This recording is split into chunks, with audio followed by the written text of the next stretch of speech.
Mayın 27-də gözlənilən hava şəraiti açıqlanıb. Milli Hidrometeorologiya Xidmətindən Lent AZ-a verilən məlumata görə Bakıda və Abşeron yarımadasında hava şəraitinin dəyişkən buludlu olacağı, arabir tutulacağı, əsasən yağmursuz keçəcəyi gözlənilir.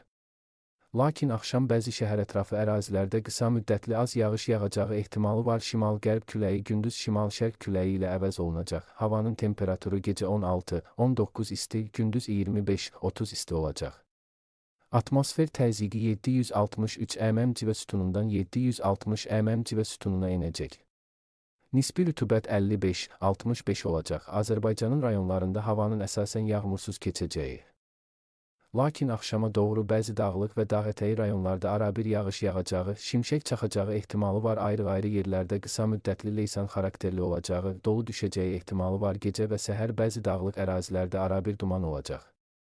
Mülayim şərq küləyi əsəcək. Havanın temperaturu gecə 15-20 isti, gündüz 27-32 isti, dağlarda gecə 5-10 isti, gündüz 15-20 isti olacaq.